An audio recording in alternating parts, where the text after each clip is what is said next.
Hi friends, ఇవాళ నేను ఒక మంచి బ్యూటిఫుల్ లవ్ స్టోరీ గురించి చెప్దామని మీ ముందుకు వచ్చాము.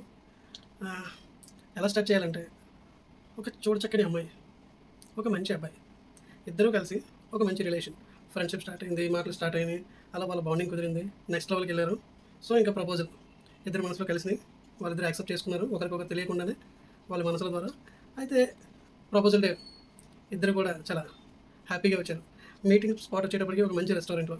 అయితే అమ్మాయికి ఇష్టమైన ఫుడ్ అనేది అబ్బాయికి ఆర్డర్ చేసింది, అబ్బాయికి ఇష్టమైన ఫుడ్ అనేది అమ్మాయికి ఆర్డర్ చేశారు.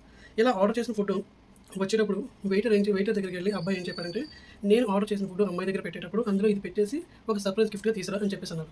సరే అని చెప్పేసి వెయిటర్ చెప్పడం జరిగింది. వెయిటర్ ఒక కాసేపటి తర్వాత ఫ్రెష్ ఆర్డర్ తీసుకుని వచ్చి టేబుల్ మీద సర్వ్ చేశాడు. సర్వ్ చేసిన తర్వాత అమ్మాయి ఆర్డర్ చేసిన ఫుడ్ అనేది అబ్బాయి తిని చాలా హ్యాపీ రియాక్షన్ ఇచ్చాడు. అదే ఫుడ్ కూడా అబ్బాయి ఆర్డర్ ఇచ్చింది అమ్మాయి టేస్ట్ చేసి చీ బాలేదు అని అన్నది. అయితే ఇక్కడ అసలు ట్విస్ట్ ఏంటంటే, అబ్బాయికి అందులో పెట్టిన ఒక గిఫ్ట్ అనేది ఏదైతే ఉందో అది అమ్మాయికి ప్రపోజల్ కింద ఒక రింగ్ తీసుకొని వచ్చాడు. ఆ రింగ్ తను ఇంకా కనపడలేదు కాబట్టి తను ఇంకొక స్పూన్ తినమన్నాడు. అయితే స్పూన్ తినను అని చెప్పి అమ్మాయి అన్నది. ఇంకొక స్పూన్ తిను అన్నది. ఇక్కడ ఈ చిన్న డిస్కషన్ జరగడం వల్ల వెంటనే అమ్మాయి అక్కడ ఉన్న డిష్ అనేది తీసుకుని ఫా అని ఇసిరింది. ఎవరి మీదకి? అబ్బాయి మీదకి. అబ్బాయి తప్పుకోవడంతో ఆ పక్కన ఉన్న టేబుల్ మీద అతనికి పడింది.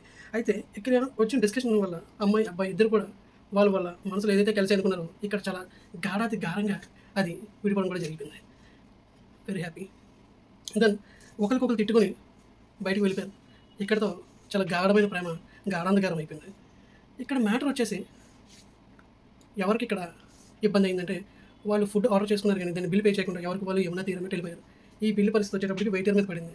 సో వెయిటర్ ఏం చేశాడంటే, చాలాసేపు ఆలోచించి ఎలా అని ఆలోచిస్తుంటే ఒక మంచి గమ్మత్తైన ఐడియా అతనికి వచ్చింది. ఏంట్రా అంటే, ఆ అమ్మాయి ఇసురున్న ఫుడ్ ఐటమ్ ఏదైతే ఉందో అది పక్క టేబుల్ మీద అతనికి పడడం వల్ల ఆ వెయిటర్ వెళ్ళి వాళ్ళకి మీకు తెలిసిన వాళ్ళని అడిగితే, నాకు తెలీదు, నా మీద ఒలిగిపోయింది, నేను బాధపడుతున్నాను అంటే, లేదు మీరు వాళ్ళకి తెలుసు కాబట్టి ఫుడ్ మీ మీదకి ఇసిరారు, మీరు వాళ్ళకి ఖచ్చితంగా తెలిసే ఉంటారని చెప్పేసి ఆ బిల్ కూడా మనోడితో కట్టించడం జరిగింది.